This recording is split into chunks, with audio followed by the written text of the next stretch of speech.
Hello everyone, I'm SAILAJA MENON from Open Minds. Let's talk about rituals today. You all will agree that many of us have been so used to certain rituals that are uniquely ours for ages. Some are personal, some are family owned, some communal, and some are spiritual. But the common thread is ritual binds us and gives us a sense of stability to our day-to-day lives and an ongoing way to structure our lives. It provides us a sense of continuity amidst the changing, hectic, and chaotic world in which we live. We will agree that the quality of life, to a great extent, is dependent on the quality of our habits and rituals that we have followed through the years.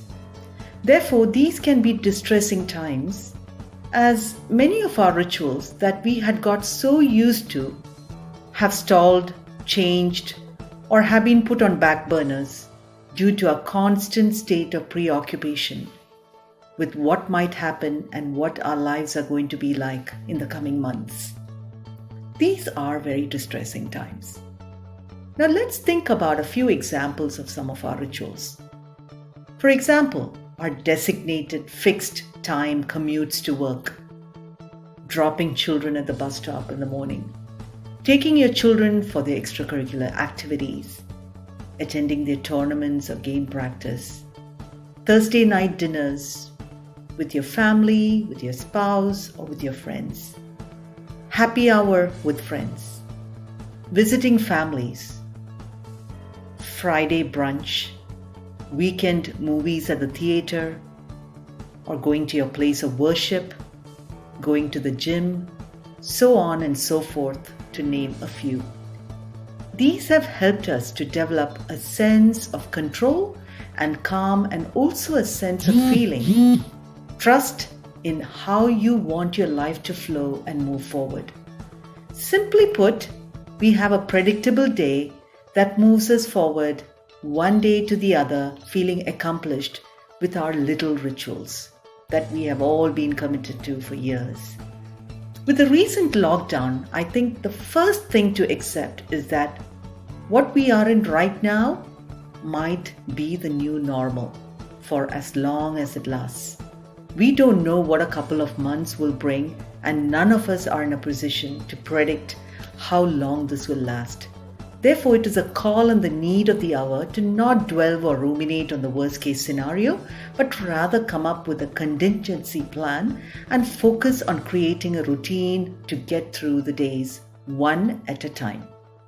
When worry strikes, remember, just take a deep breath and remember some of your coping mechanisms that you actually used and got you through some difficult times of your life. Every one of us have gone through distressing times in our lives, or stressful situations, and we have all used certain coping mechanisms at that point in time. I'm sure you have really underestimated them because they are done, they are gone, you have survived, you've kind of moved past that period of time. Take a minute and think about what those coping mechanisms were. Use them now, and they will give you a sense of hope that this will also pass. So don't underestimate some of your coping mechanisms and how you have gotten past some of your challenges in the past. Here are a few tips to keep some basic rituals going, just like you are back in your assumptive world that you have been used to. Set a clear schedule for waking up, for having your meals, and going back to bed. Do not compromise on the time for these activities. These have to be consistent, constant, and ritualistic. Please remember, resilience thrives with proper nutrition and rest, and resilience is a need and the call of the hour. When we are in a situation like what we are in today, it is so very easy for us to fall out of pattern to some of our rituals. Even times like when we wake up, when we go to bed, when we eat, we might tend to kind of really not pay much attention to it because we don't really have a schedule. So it's very easy to fall out of some of those rituals that have kept us going and has brought a sense of discipline into our life. So don't deviate from those, don't derail from those. Make sure that you maintain those rituals even today. Get up and get dressed every day as though you're meeting people outside. You feel good about yourself when you look groomed and ready to deal with what unfolds in the day.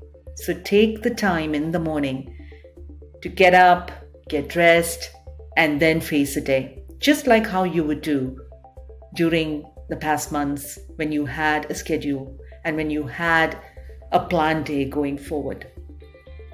Fill the day with doable and achievable projects. Extremely important to focus that the day is filled with doable and achievable tasks. Now, when I say that, I mean work task, house task, and task for yourself. Have a designated time for them through the day rather than having the boundaries all enmeshed where you're doing a little bit of work task and then you're jumping into doing some household work and then you're going back again to doing something for yourself.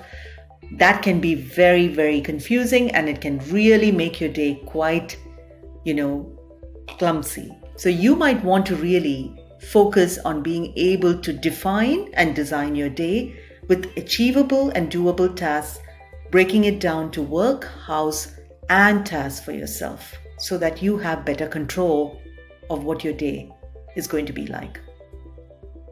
End the day with pleasant rituals such as reading, catching up with friends and family over video, or just exercising every day at a particular time to just keep your mind and body, happy and together. Be mindful of what anchors and relaxes you.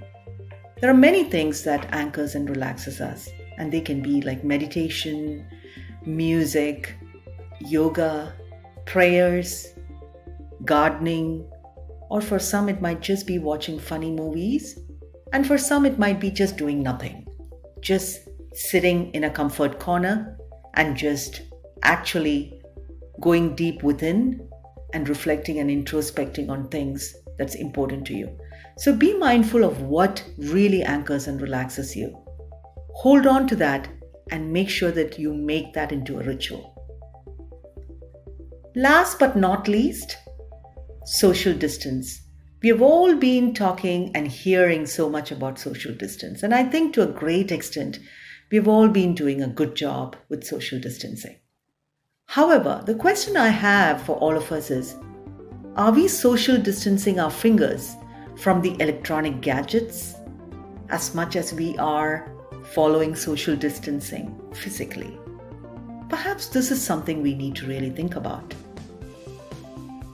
We need to think about maybe distancing our fingers from those electronic gadgets for a designated period of time every day. That can be very, very helpful and powerful. Steer clear of social media sometimes that makes you anxious and restrict self from exposing to news and information that can be more discouraging and overwhelming. Especially if you are an individual who is a lot more vulnerable to stress and you tend to get a lot more anxious. Constantly exposing yourself to information which are anxiety producing can be very discouraging, very overwhelming, and very difficult for you to cope with.